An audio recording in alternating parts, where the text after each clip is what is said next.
Welcome back to Good Day Big Bear. I'm John Wells, and this is Dan Harp. Good morning. Good morning, Big Bear. Did I say that right? Yes, you did. Okay. Welcome back to Big Bear. Thank you. You were here last week. Yes, I was. Spoke at a realtor gathering. I take every opportunity I can to come visit beautiful Big Bear. Oh, yeah. Well, yeah. So it's a business trip. Business trip, No, yes. very good. Very good. Yes, it's, Before we get into what the county assessor is and what it's all about, and we will be taking your calls if you have any calls for Dan. Again, the number is 909-271-4886. We'll take your calls here. Where are you from originally? you know, I'm born and raised in the city of San Bernardino. I'm a Oh, my. native San Bernardino guy. Not giving away my age, but I was born about 60 years ago. Okay. And I was born, educated, went to San Bernardino High School, Cal State San Bernardino, and currently work for the San Bernardino County Assessor's Office. Oh, very good. Homegrown. Homegrown, Homegrown. yes. It's been interesting growing up and staying in the same city. I've seen a lot of changes over the yeah. city, and I know a lot of people there. I've seen other people have stayed Mm-hmm. there, and it's unfortunately when I read the obituaries in the morning, I see a lot of people Oh, my. gone on. Oh, no. So that's some of the downside of Oh, goodness. remaining in my hometown. Yeah, and getting older. I we'll wasn't going to avoid throw that in. Hey, married? Yes, I am. I'm Yeah. married for 26 years to my lovely wife, Suzanne. Yes. I have two children, both college students. I'm proud to say my oldest is close to graduating from the University of Phoenix with a degree in criminal justice. Oh, And my youngest daughter is graduating next week from Texas Christian University in Texas. oh, very good. Well, congratulations. Thank you very much. Congratulations. Very proud of my kids. Grandbabies? Two grandkids, Ah. Isabella and Alexander. Very They're good. rambunctious young kids. And they're close as well. Yeah, they live with their mom in San Bernardino, so Okay. I see them quite often. Now, how long you been with the assessor's office? I started with the assessor's office in 1980, so if I can Oh, do a the little while. math, about 33 and a half years. Yeah, a little while. How did you get into that business? You know, I kind of fell into it accidentally. My academic training, my college degree, actually is in criminal justice. Like your daughter? Yes. So Okay. when I started in college many years ago, I went to be a police officer. I have two brothers, both of them are in police work, and so that kind of influenced me to steer towards law enforcement. So I got my degree in criminal justice and graduated in 1976, and actually worked a couple of years as a police officer. But it wasn't really for me. Working on the night shift and some of the stress that involved being a police officer Right. wasn't really my cup of tea. So I actually applied for the County of San Bernardino for the assessor's office. The requirements for appraiser was simply a four-year degree, which I had. So I took the test. I did well. Good. I was interviewed and offered a job. And 1980, I started. Interesting thing about when I was offered the job, they wanted to put me in Big Bear. Oh, is that right? Yes, right. I was living in San Bernardino at the time, and I was anxious to get out of law enforcement. So they made me a job offer and said, "Well, the job is in Big Bear." I said, "I'd be very much interested in working Oh, in very Big good. Bear." And then 2 weeks before I started, they called me up and said, "Well, instead of Big Bear, how about Fontana?" I said, "I'll work anywhere you All folks want right. me to." Okay. We've got a call. Good morning. You're live on Channel 6. Can I help you? Oh, hi. I got a question for the assessor. Yes, sir. Carry it away. Okay. Listen, I don't think that the amount I'm being assessed by the county is correct. How do I go about? Getting this redone? Okay. Can we take the answer offline? Or Well, do you have more sure, I questions? guess. Okay. Well, all right. The question was. I'm just walking out the door, though. Okay. The question was if. But that's all right. Just chat on that. I'll watch on TV. All right. Thank you. I want to know what's my process. What's the Thanks. process? Bye. Thank you. We had a little buzz on the line there. The question was, he doesn't think the amount he's being taxed on the house, the assessment, is correct. How do you go about challenging that? This may not come to a surprise to you, but that's not really an uncommon question. We get that quite often. My recommendation would be to first contact our district office. In fact, we have a district office here located down the road here in Big Bear on Summit and Big Bear Boulevard. Give our office a call, talk to our appraiser, get a little more information. And perhaps at that point, if you still somewhat disagree, we have a formal letter the property owner can fill out and submit to us. And for no charge on our part, we will do an appraisal of the property and see whether or not if it's overassessed or not. And if it is, we will reduce it accordingly. It's Okay. a pretty You easy said, process. You said bring your information. What kind of information do we need to bring to you? Yeah, it would help to have some pictures of the property, maybe some listings or sales you may want us to take a look at. Okay. So go call your realtor. and have them get some Yes. some stats for Although you. really there's no requirement at all. We will provide the comparable sales for the Okay. property owner. So really probably the most important thing is to just contact our office, call us up, and we'll talk to you over the phone. We encourage our appraisers to make time with our property owners. Okay. And So it's right there at the sheriff's station. Yes, it right, is. The Summit and Big Bear Boulevard. yes, we're open 5 days a week. In fact, that allows me to segue into for last 3-4 years, my Big Bear office was only a part-time office, Tuesdays and Thursdays, but we were able to add some staffing. So proud to say we are opening now 5 days a week, 8 to very 5. good. So Okay. And how often do properties get reassessed? I mean, in this case, how many times? How often is it? Yep, we're wrong. Here's a change. you know, it's easy question to answer, but the answer could be complicated. You know, you've probably heard Prop 13 dictates how the assessor's office does our business. When property sells or is newly built, the assessor comes out and reappraises it for a change of ownership or new construction. And at that point in time, we establish what we call a base year value. Okay. And Base normally, year base year value. value. That's just what we call a base value. Okay. And at that point, the value is set unless something else happens in terms of if it sells or some new construction. That value is fixed into the assessment roll, and from next year to the year and year, it goes up by 2%. So it's really not reassessed every year. It just gets applied. It just goes up 2% by every an year. inflation factor. Okay.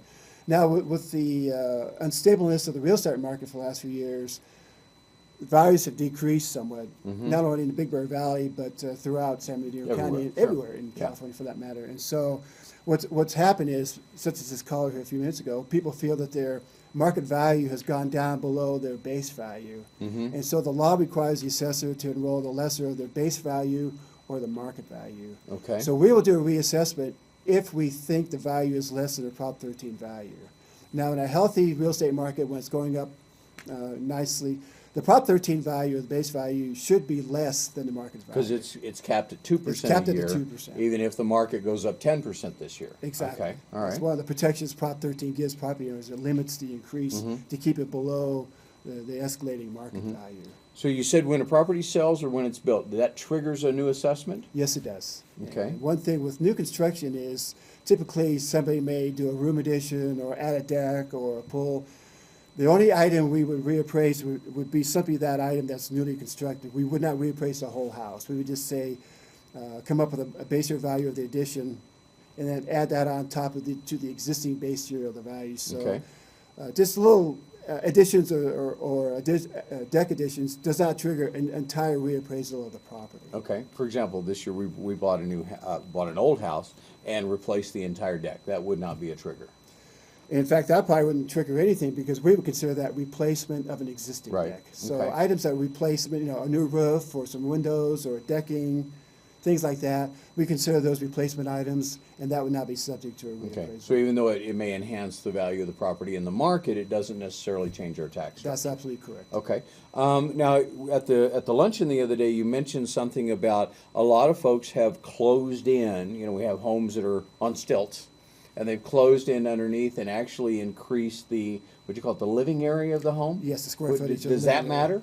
Yes, it does, and that's something that's kind of bedeviling, not only for the assessor's office, but for realtors as well, where oftentimes people will build a home, and it'll be on a slope lot, and so Right. there'll be a built-up foundation in order to build the house. And this built-up down below is very, very readily or easily converted to room additions.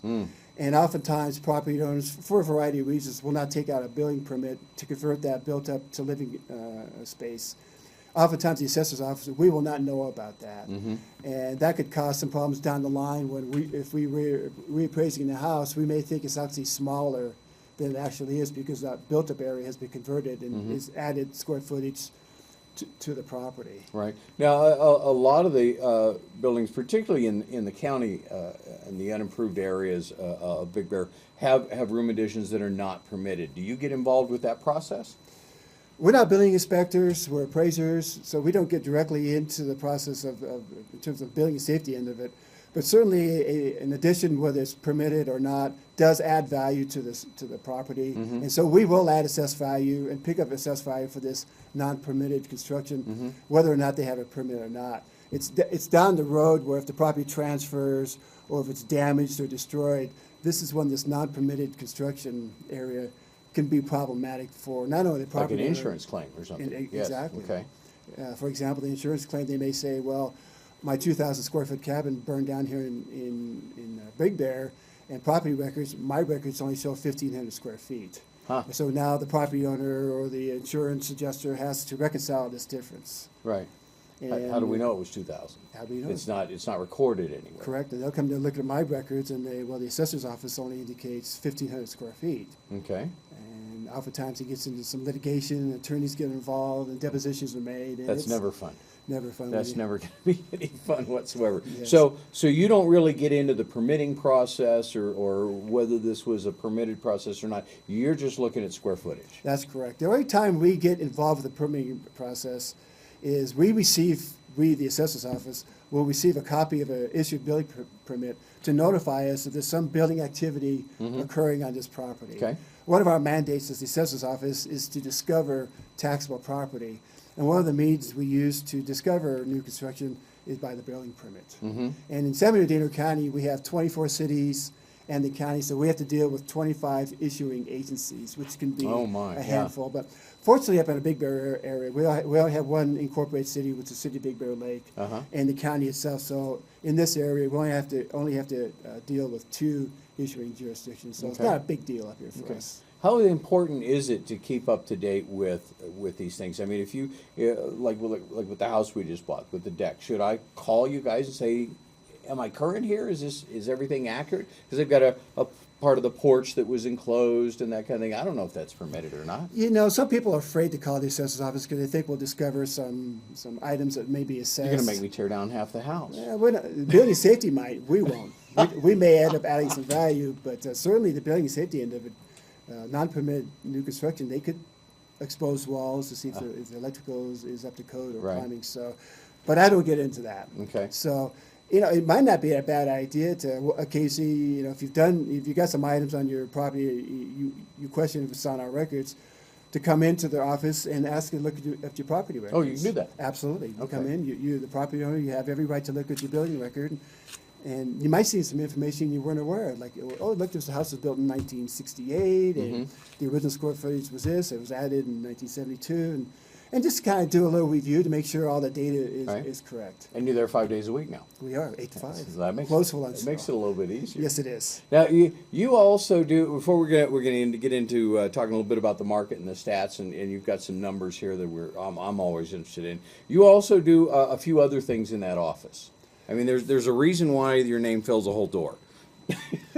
What are some of the other things you guys do aside from assessing property? Well, technically, my office I work for is the assessor, recorder, county clerk. Of course, the assessor, recorder, yeah, county clerk. So there's 3 offices. There's 3 of us here, and it keeps me busy trying to go from one task to the other. Of course, the assessor's office gets most of the ink because at the end of the day, what we do generates the property taxes. Property tax. Okay. But the other functions of my department, the recorder and the county clerk, affects all of us in our daily lives in ways we don't even imagine. Recording document in the real estate world, recording documents, Right. deeds of trust, reconveyances. That affects our daily lives. On the county clerk side, if you want to No, go ahead. I'll come back. Well, the recorder is very busy in the sense that all land transactions are recorded. And last Supposedly. year, supposedly, and it's not required to be recorded though. Oh, is that Certainly not. right? But lenders like to see these Yes. things recorded. It makes it easier to. Otherwise, it's not a track it. matter of public record. That's exactly Okay. correct. Yeah. But last year for 2013, we recorded 556,000 documents. Wow. And that's a lot of work. And so one of the mandates of being a recorder is we record the documents, but we also have to ensure they're safeguarded and preserved forever. Because these land Forever. documents, forever. Well, the law says in perpetuity, Which is essentially but the law says actually 500 years. 500 years. Because what's going to happen is technology changes where we have Right. different ways of maintaining these records. Paper is probably the worst way to maintain records. Yeah. Well, a lot of your stuff is online now. Is it all there? Have you gone back 500 years and pulled all that paperwork and recorded and got it online now? We're trying to. Actually, Trying we'll to. go back to 1853. That's when the county was incorporated. Okay. We actually have the archives too. We maintain some of our archive our historical information in our archives section. But recorded documents, what we have online right now is, I believe, back to 1974. Okay. And we're slowly going back. Working backwards. Slowly Okay. working our way back to get these things imaged and put online to where people come in and take a look at Right. that. Now, obviously, when somebody buys a home, they can't get the keys until it's recorded. Correct. And that's where you guys come That's into right, play. the daily Walk me recording. through that process. How does that paperwork get out of my escrow office onto the docks and I get the keys? You know, in today's world of electronic and technology, half of our documents are electronically recorded. So what happens is in the real estate office, you're working with an escrow company and a title company, where the grant deed and assuming there's loans and the deeds of trust will be given to the title company, and they will electronically record it. They will take the documents and electronically transmit them to the assessor's office. Okay. And we just take them electronically. There's no more paper. There's no more runners who will drive from the title company. Used to be. And drive to the. Run down the hill and get it there on time and get it time Be there stamped at 8 o'clock. in. We call that the 8 o'clocks. Get there Yeah. at 8 o'clock and they have the pile of paper and record it. We've really gotten away from that now and heavily relying on electronic recording. It's convenient for us. It's convenient for the title companies, and it's pretty cool. Sure. So it happens quick. Now, you ultimately do get the paperwork and have to hold on to it or No, not? we don't. We get the electronic image and we scan that and we save that and it goes into our database. We do. We still get paper from the old-fashioned people, Right. But from the I think we have 24, 25 From the title companies. old-fashioned people? Yeah, that may get me in trouble. More the traditionalist. There you go. That sounds good. Traditional. Yeah, we have a lot of documents done, and we call like these kitchen tabletop documents, where people just they'll do a quick claim deed at the table, Right. fill it out, get it notarized, and they'll drive into the office and do it the old-fashioned way. But typically, people who are going through, if it's a brokerage sale, going through a realtor, escrow, title, more times than not, or half the times, we're going Right. to see that electronically Okay. transmitted. Now, how secure is that security on the documents? I mean, is that, we hear all the time about, well, this week with Internet Explorer falling apart on us there. How secure is your documentation? That's a very good question, John. We go through a lot of efforts to maintain the security of these documents. And in fact, because we go through electronic recording, the State Department of Justice comes through periodically and audits us. They check out our equipment to make sure they are secure. Our staff who man these computers, they have to have background checks done on. We fingerprint them. They go through some FBI background, so they're somewhat vetted to make sure their moral character is such so they can handle these documents. So there is some security involved with this. Because if something's not recorded or misrecorded or misfiled or anything, it can cause havoc with a future transaction. I know I've run into a couple of those, not in this state, but in other states where they could not find a release of lien. And we knew we had it because we had the hard copy. We make a lot of efforts to not only record it, but index it so we can find it again. Because we're recording $500,000, 500,000 documents. The key is not only to record and safeguard and preserve, but to bring them back and find them. That's a big part of our business too. Because Yes. people come in our office, they'll need a copy of their their grant deed, Right. their deed of trust, and conveyance. Now, So- can I come in and get a copy of anybody's anything? No, you cannot. cannot. Yeah, only your own. In certain circumstances, with some notary authorization, you get family members, documents, death certificates, birth certificates. And we're very mindful of identity theft in the world, so we're very careful only to give those what we call vital records to people who have a right to possess Right. them. Well, I would imagine, especially because now you've said you've got birth certificates and death certificates. What about marriages? You got marriage certificates in there? Yes, we do. Marriages. In fact, That's a nice segue into my county clerk function. Okay. One of the things we do for the county clerk is, technically speaking, the county clerk, we file, register, and issue marriage licenses. And I think in 2013, we issued about 10,300 marriage licenses. And we also marry people. The county clerk is also the civil commissioner, or the commissioner of civil marriages. So Dennis Draker, who's the assessor recorder, he can marry people, and a handful of us have been sworn in as deputy commissioner of civil marriages. And so from time to time, we perform marriages. so you do some weddings. I've done some. In fact, a story that I tell often is Valentine's Day is a very busy day for us. Oh, can imagine, sure. In fact, this year was particularly busy because Valentine's Day was on a Friday. It was the start of a long holiday weekend. It was beautiful weather. So that day we married, I believe, 119 couples, of which I personally married 29 couples. My. And That kind of gets in the way of the real estate stuff, doesn't it? Yeah. No, that's got to take priority, doesn't it? yeah, it was a fun day for me. I had up to that point I had never performed a marriage, so I go from doing 0 marriages to 29 marriages. Oh? It's a very quick process. It takes maybe 5 minutes to marry. Oh, is that somebody. right? How's your priest feel about that?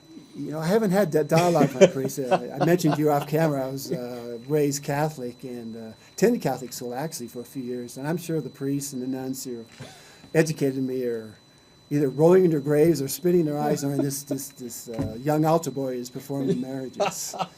Yeah, just real quickly, what's the process to get married? I mean, can I just walk up to you on the street and go, hey? It's not quite that simple. Not quite that simple. What you'll need to do, you'll come visit our office and first get a marriage license. Uh-huh. Can we get that from your office? Yes, you can. In fact, we have 2 offices. We have an office in San Bernardino. We have an office in Hesperia that will issue a marriage Not license. here in Big Bear. That's on my radar. Okay. Maybe some limited kind of clerk up here in Big Bear. All right. That's down the line. So the first step is to get the marriage license, and if the couples choose to do so, they can pay another, I think it's $85, and we will marry you right there at the Hall of Records. We have 2 little chapels set up, and typically what our staff do. Sounds like Vegas. We'll take your money. Yeah. Our staff will put on the black gown, and we'll go into the little chapel, and 5 minutes later, we'll pronounce you man and woman and married. And, Wow. It's just that. I still have not wrapped my head around the fact You that I got a can big grin on your face here. It's- That must be a lot of fun to do. Yeah, it is fun. That Valentine's Day was fun for all of us. It was the couple spent more time taking pictures before and after the ceremony than the actual ceremony itself. So, and you're in all these shots, obviously. Quite a few I am. I'm Yeah. there, hugging the bride Yeah, and very shaking nice. hands, and they're inviting me out to breakfast that day. And I said, no, I got more I marriages to got perform. 20 weddings to do today. I'm here for the long haul. How fun that sounds like. We're running short on time. I do want to get a quick feel on the stats. So how's the market doing here? Now, you're countywide, okay? And we were talking a little bit about the comparison between the stats here in Big Bear and yours. Tell us what's the health of the market? You know, yesterday preparing for my little TV interview, I ran some stats in my database, and it looks pretty good up here in Big Bear Valley. I put my glasses on here. You know, this year I looked at the last 3 months of sales, and the median home price is about $186. Now, what's the difference between median and average? The average is you take the whole sum of the sample and right. divide it by the number of the sample. Correct. And the median price, and that's typically a indicator that's used in the real estate business. The median is the halfway point of your sample. That halfway point. If I've got The one in the 100 middle. units, the one right in the middle. like in the last 10 days, we've had 21 closings in the last 10 days since we did our stats last. Our high price was $1.2 million. Our low price was 42. So those are definitely going to skew the average there, but the median was 155, whereas the average is 164. Yes, and so the that's- median is the middle of those 20 homes. That halfway point. And the median is less influenced by those real highs or those real lows, so it gives a little more of a balanced look. It means these medians and averages, they just measures a central tendency. Right. They're not to be used as gospel. It just kind of gives this broad brush view of what's going on. Right. So the real estate market, and I do too, we rely more heavily on the median home price. Right. Okay. So in the last 3 or 4 months, what I've seen, as I mentioned, is about 186 up here in Big Bear. Now, a year ago for the same time period, it was about 167.5. Right. We're up about $23 a foot right now. Yeah, and the percentage of increase is 11%. So it's a healthy increase. Now, when I compare Big Bear to the county as a whole, looking at the whole county of San Bernardino, for the same time period, the county of San Bernardino's median price was about $220, and a year ago the median price was about $180. Okay. So for the county, percentage of increase was about 22%. Right. So Big Bear's not quite at that We same tend to level. lag a little bit behind that. Well, thank you so much for coming on today. My pleasure, Certainly John. appreciate it, and good luck with the thing. You're running for the office. Yes, I am. Okay. You want to give us a 20-second plug? You know, my campaign mantra is really I have 34 years with the county assessor's office. I'm really not a politician, so I'm relying on my Not much experience. training to go there either. I'm out of the box, ready to go. Very good. So cast your vote there as well. Get out and vote. And Dan Harp at the County Assessor's Office right here in Big Bear. Open when? 8 to 5. 8 to 5. And if you want to find it online? We have a website. I don't know the website offline, but Google San Bernardino County Assessor. It'll There you lead go. to us. And There you go. Okay. Thank you so much for coming on today. Tune in Friday for Noel Blank and myself. We'll bring you all the weekend happenings. For that's it for us from here from Good Day Big Bear. Thanks for tuning in. Make TV Big Bear your only station. Bye-bye.